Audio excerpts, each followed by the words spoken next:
My first speaker is Daniela Donges. Daniela is former country coordinator for the German Civil Peace Service, and she was based in Israel and in the Palestinian territories. And I think she's been there for a couple of years. She will tell us more about it.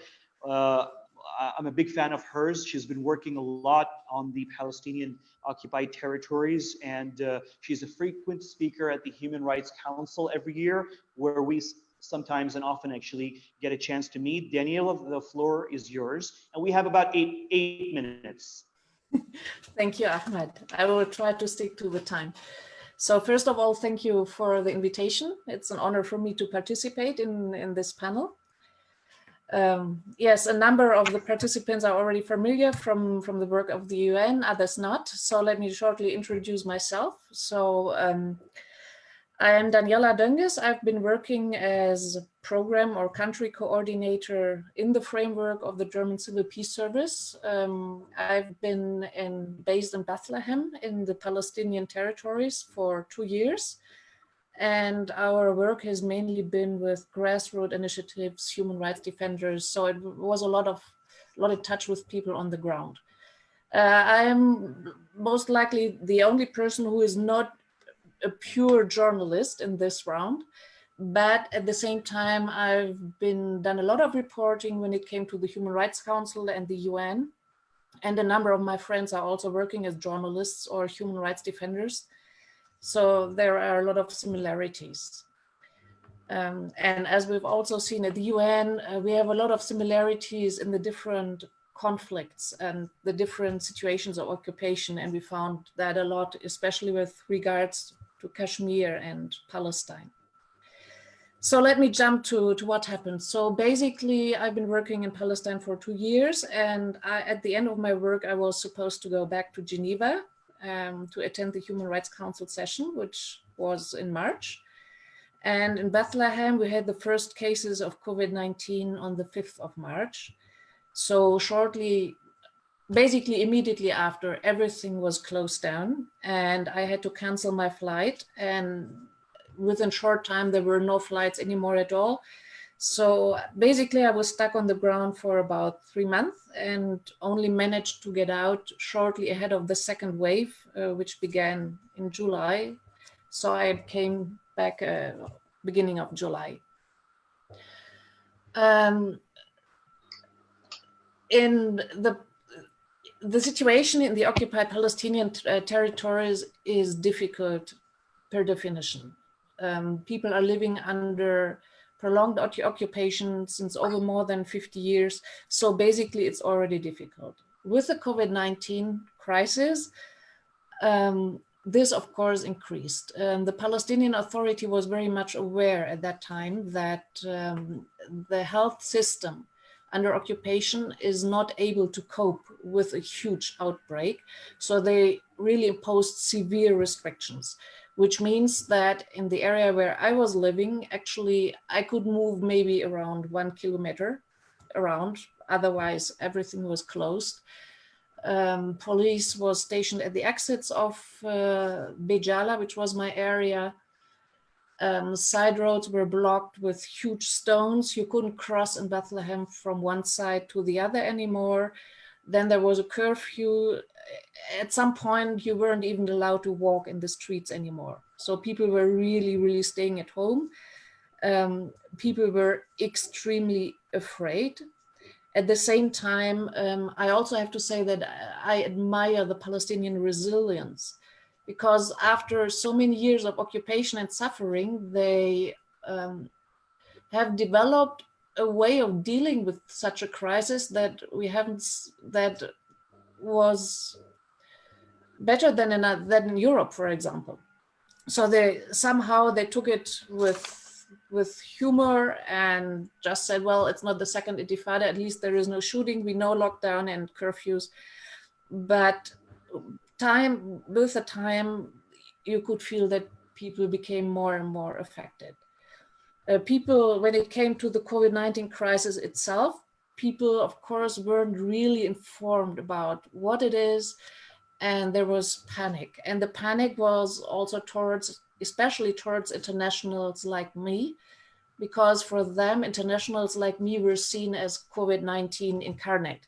So which meant that in the streets, kids would be yelling after me, ladies would run away, escape. One time I was yelled at, I should disappear. I know other people who were spitted. So it was, at the beginning, it was tough. Then after some time, the Palestinian Authority and also the mayor of my area published statements and it became better.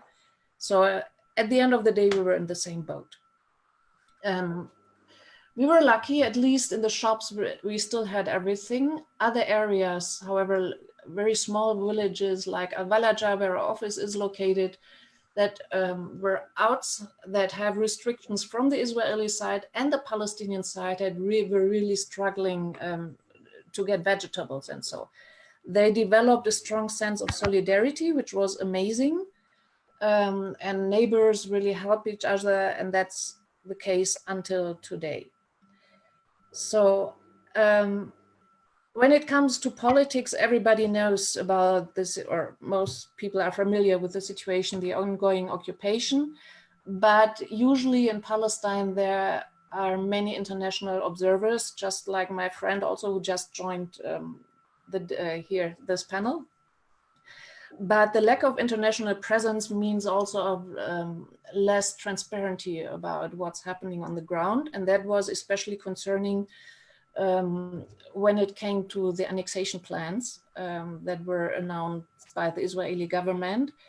And personally, me still being blocked on the ground, I could see that Israel was pushing forward the annexation, and this at high speed, even though until now it's not been formally declared.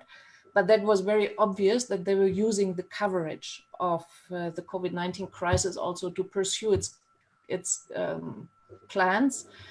And the closures and the lockdown of the Palestinian people were really contributing also to the acceleration of this annexation. And this is ongoing until today. The people now, I'm still in touch with the people on the ground, they are really suffering. Now they are full in the second wave. There has been a second lockdown. I managed to get out just before the second lockdown. The people have no salaries anymore. The Palestinian Authority hasn't paid any salaries since about 2 months. Now they promised to pay half. No tourists anymore. The checkpoints were closed, so even those working inside Israel couldn't work anymore. So their people literally don't have anything in the fridge anymore. And this is not only one case, that's really general. On the markets, you can still see the markets, but nobody is buying anything anymore.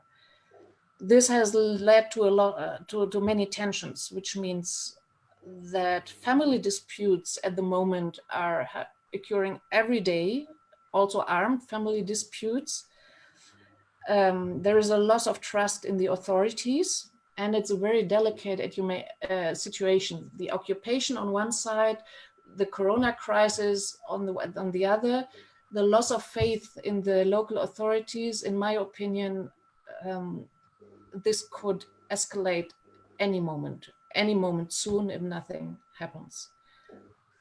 Now I just Daniela, how about the media, Daniela? Can you also shed light? Can the media work and cover all of this? Because I'm not listening or hearing a lot of what you're saying in the international media. I mean, I think there's a gap.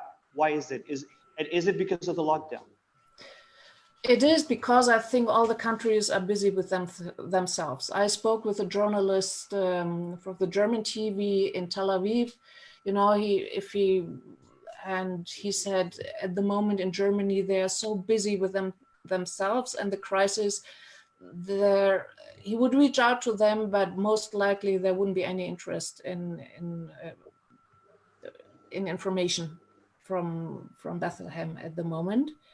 However, I've been in touch with Palestinian journalists, and what was interesting was the way they were trying to approach the situation.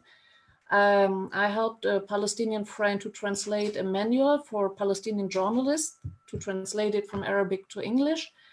And there were some things that really stick to my mind. And for example, what he said, the people were badly informed or they were extremely panicked.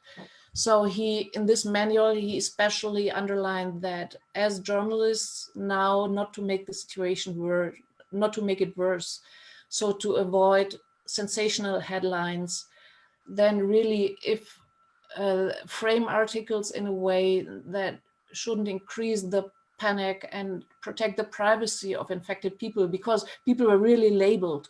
I mean, I was labeled as a foreigner on the ground, but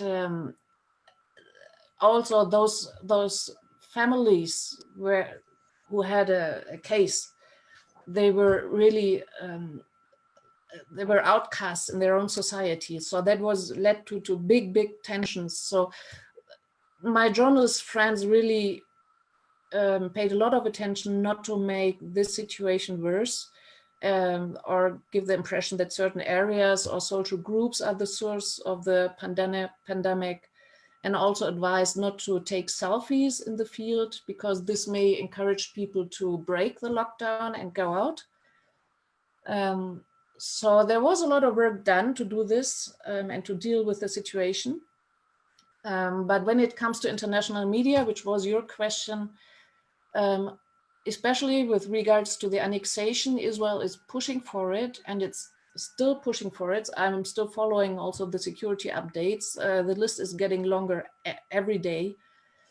We have demolition increase 250% in June alone. We have arrest campaigns all over the West Bank, silencing of critical voices, end of security cooperation, which leaves people in Area C especially alone. So at the moment, the situation is on the brink of escalation and nobody is really talking about it.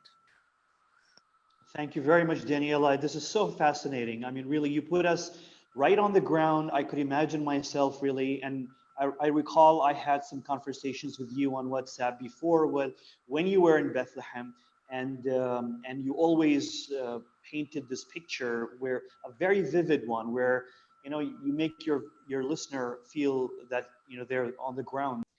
So 1 minute each, Daniela. Okay, thank you, Ahmed. So first of all, this has been an excellent webinar. So all the presentations were excellent, and I'm deeply touched by all your stories and all my solidarity. What I hear is that, we have so much in common. And when I just look at the Palestinian conflict, it's not only the COVID-19. If the COVID-19 lockdown alone is bad enough, but if this is combined with occupation, if the lockdown is not only lockdown, but there is also the Israeli, from the Israeli side, the blockade and all the checkpoints, that makes it twice as bad, especially for the people. And the people are those who pay the price. So now you asked me to give an answer to all your questions, how to solve it in 1 minute, and I wish I had it. But that's hard. If I had an answer in 1 minute, I would give it. For me, first, and I would change the situation immediately. But first of all, the people at the moment have nothing to eat. The people are priority. But at the same time, the international pressure is a must if we want to avoid an escalation. And that's very, very important. I know, and it's so difficult. I mean, for you to have 1 minute, Daniela, to offer ideas, to improve the coverage of the really very disturbing situation in the Palestinian occupied territories. I know it's a very tough thing, but your insights were amazing, and I hope a lot of people probably will take interest in this, thanks to how you describe them.